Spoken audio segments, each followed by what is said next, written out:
Regional cross-country action takes place on Saturday. One of the best runners competing on Saturday is Erin Strzelecki from Bishop Dwenger. She got the day off at sectionals last week, but up until then, Strzelecki had won 7 straight events. She finished more than a full second ahead of second place on 3 occasions.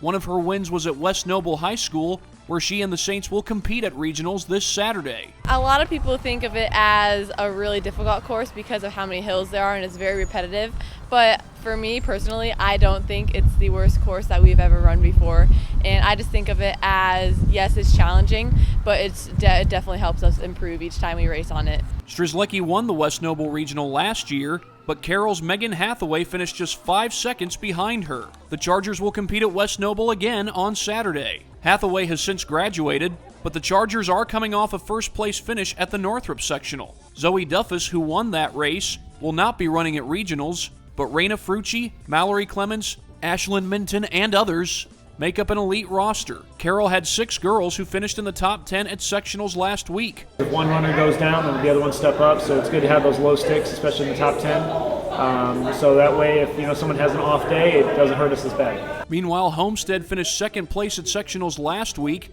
They have 5 top 5 finishes this year. Julia Dvorak and Mia Faber are 2 of their top runners. Concordia finished 4th at sectionals, and Ellie Cates has been one of their consistent runners, finishing first at both the Taylor and Marion Invitationals and finishing second at the SAC Championship and the Northrop Sectional. Meanwhile, Northrop, who finished 5th in the team standings at sectionals, collected 2 first-place finishes during the regular season.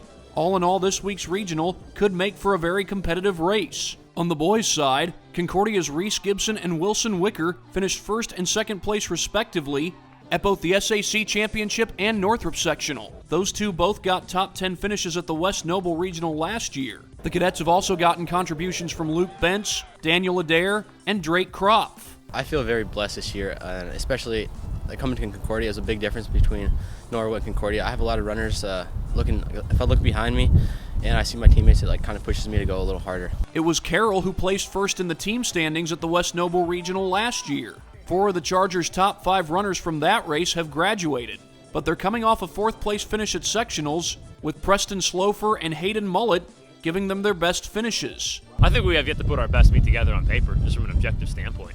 There have been a lot of solid practices by and large in the last 3 or 4 weeks. Most practices have been really, really good.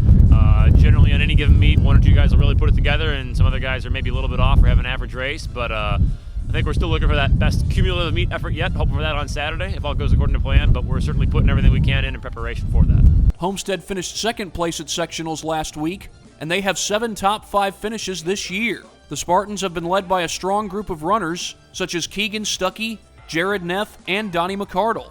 The Spartans won the West Noble Invitational earlier this year. Meanwhile, Bishop Dwenger will also compete in the West Noble Regional. They have 7 top 5 finishes this year, including a 1st place finish at the All-Catholic Championships and a 5th place team finish at sectionals. All in all, the West Noble Boys Regional could feature plenty of great competition as well. Homestead's good. They're as good as anybody that we've run all year. And so we expect them to put their best effort out there.